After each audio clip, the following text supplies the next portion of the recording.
Welcome to Season 5 of AIHA's podcast series, The Healthier Workplaces Show, where we explore timely and informative topics about occupational and environmental health and safety.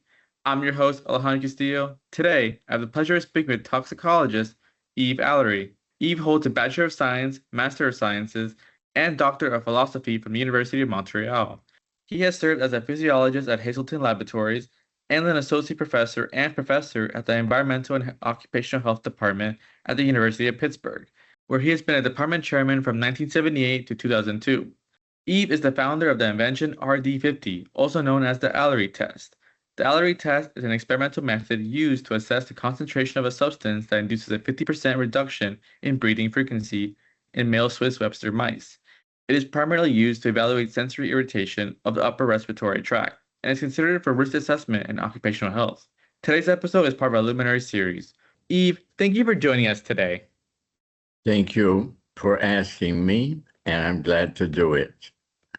Let's start from the beginning. How did you discover toxicology, and what made you become interested in the OEHS field? Well, I was not a student in toxicology ever. I was a student basically who loved physiology. And after my bachelor's degree, I entered at the medical school physiology department and under the director of the physiology, 4 doctors. I was his only student.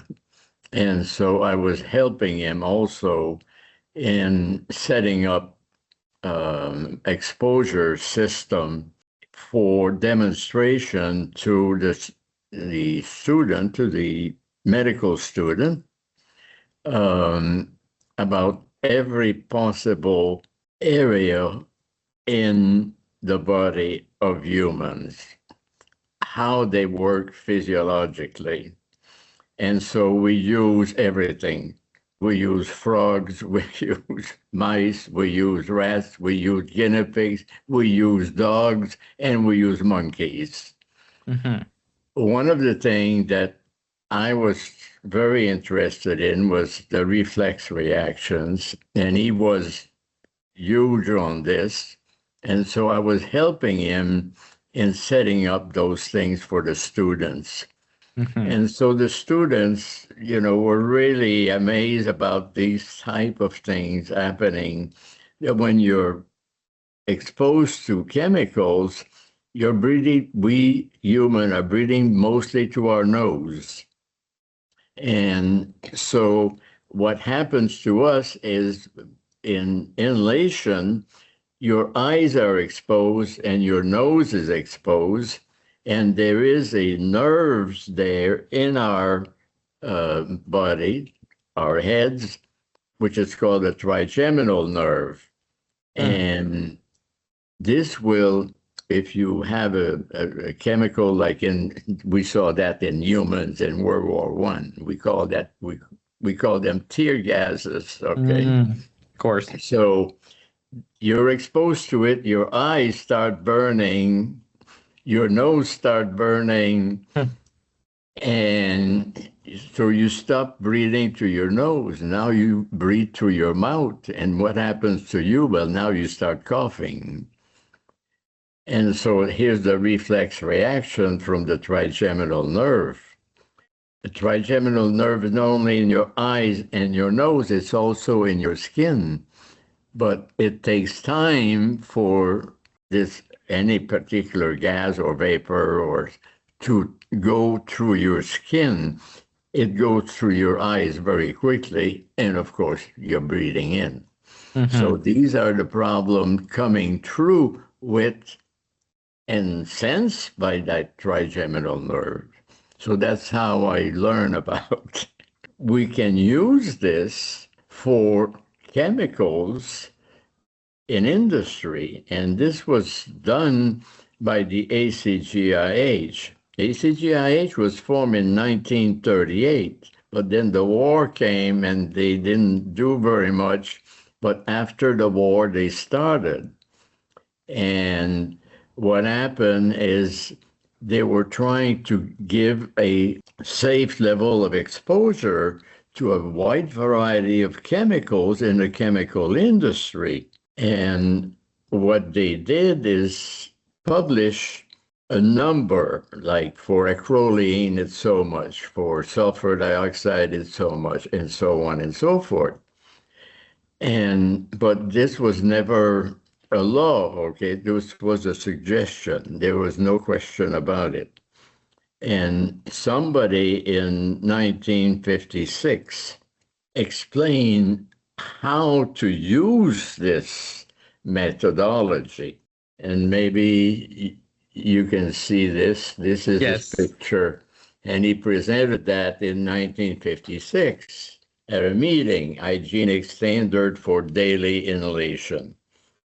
And it's something that the students should read, because it tells you that we don't know 100%,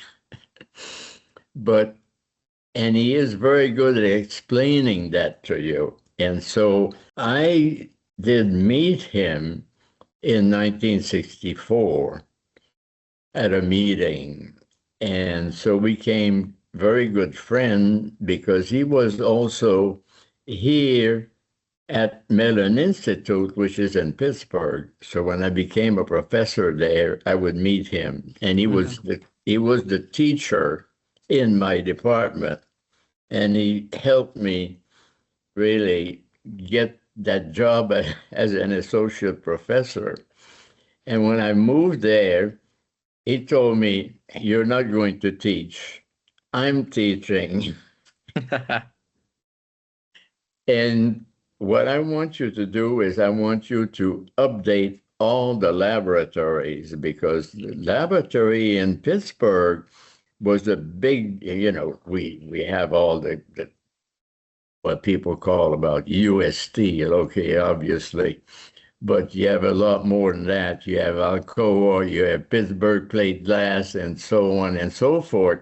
So there was a lot of exposure to chemical of workers to chemical in Pittsburgh. So the Graduate School of Public Health in that situation had a lot of work with all the medical directors of these big companies, because at that time, these companies all had a medical director. And so there was a lot of things going on between the faculty and the medical director. We had a meeting every month, once a month. So we started, this is how I started getting involved with it.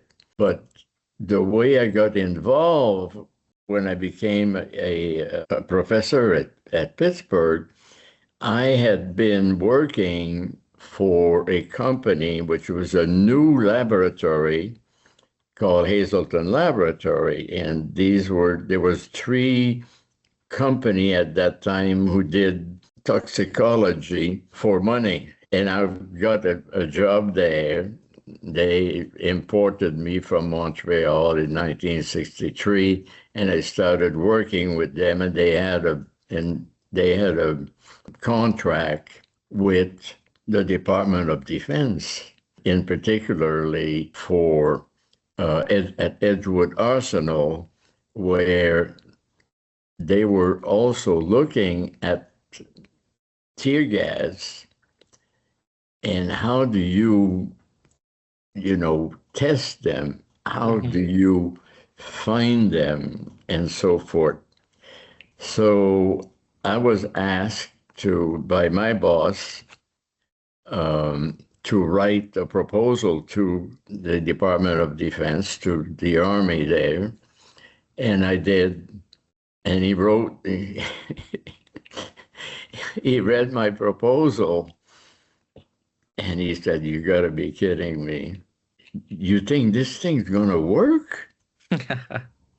I said, "Yeah, it is going to work, no question about it." But he said, "Nobody knows anything about this." And I know everybody that's going to try to get that money, but what they want to do has never worked. So maybe you have a shot at it. And sure enough, I did. They gave me the contract. It was for 3 years, but it had to be done secretly. If you are here in the U.S., they send the FBI, but I was not in the U.S. I was a Canadian, so they sent it to the Royal Canadian Mounted Police, and so I passed it, fine. So now I can do the work, but what they were doing to do for me, they would never tell me what the chemical was. They would just put a number on it, and I tested it. This was the 1966 article, and this is what was in the article of how we are going to the exposure to mice. And this was the first time this type of thing was published, and it was very, very fast, because when you expose animals to these kinds of chemicals, you can see how fast the action is, and of course it's concentration dependent also. But within 1 minute, this is only 1 minute. Wow. And you can see how fast it is. And then you stop it and you can see how they recover. When they saw this, they decided to send me 52 chemicals that they had tested in humans, in soldier, at Edgewood Arsenal. And everything was, of course, numbers. I didn't know what the chemicals were. And I started doing the work. And it was then sent to them. We were doing a report every 3 months. And they look at it, and they were very surprised. And they called my boss, because they were doing other things for inhalation. And they said, "We would like to go and see what he's doing. Is that possible?" So he said, "Yeah, he's working, 8 hours a day, no problem." So they came. So there were three of them who came, and they brought in 6 different chemicals, and they said, "Well, you can test them, all 6." I said, "Oh, but there's no problem. It's 1 minute or 3 minutes, and you'll see it." So my technician were ready and go. All right, fine. We test them. 3 positive, 3 negative. That's exactly what they were in humans. And these 3 guys didn't say anything to me. For the entire duration of what we did, they were in the back and they were looking at the things that I've shown you, because this was all, you could see it. It's very easy to see. It's very easy to see. So when it's positive, you see it. That's it. You can't cheat. So they went back, and when they gave us the contract, it was supposed to be for 3 years, but they didn't quite know how good that was going to work. So they signed it for only 6 months.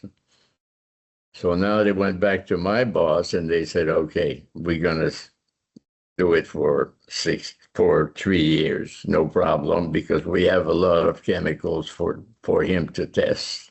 And that's how we worked it. But my boss was also very impressed by this fact that this thing was working. And he had a lot of clients coming in. And they wanted to see it. They had heard about it, and they said, "Can we see it? Can we go see it?" I said, "Yeah, we're working on it all day, every day." So they came and they were looking at it. They were looking at it and so forth. And one guy came in who was the director of toxicology for Dow Chemicals, and he looked at it and he said, "I'm going to give you the best time, which is Wednesday at 11 o'clock." I said, "Fine." So and he said, "Leave time for discussion." So there was a lot of time for discussion. And then there were two people waiting for me when I got out. And one of them was Henry Smith. And on the other side was a medical doctor who was working for Kodak. We always think of, pictures and so forth, but they also made chemicals. So he was there. So he's okay. I said, "Okay, I'll hit at your table." So I went there, and the table was about 12 people, and they were all from industry. So now they started asking me all kinds of questions further, and it was very nice. And then the person from Dow Chemical, I wish I would remember his name, but anyway, came back to me after lunch and said, "How about talking tonight? Because we give presentation tonight and we have practically very little, so you have time. People want to ask you questions." So I said, "Okay." So now I went there, and now the questions were really coming very nicely, and so it got known, and we did an awful lot of work. And then I got invited by the Toilet Goods Association. This is, for people who make soaps and all kinds of ointments and so on and so forth. And so they had a big meeting in New York, and they invited me, and I went there. So now we were doing an awful lot of work for industry at that time. So that's basically how it started. That wraps up today's episode of the AIHA's Healthier Workplaces show. To learn more, visit the AIHA website and follow us on social media. Thank you for tuning in, and as always, remember that healthier workplaces mean a healthier world. Until next time.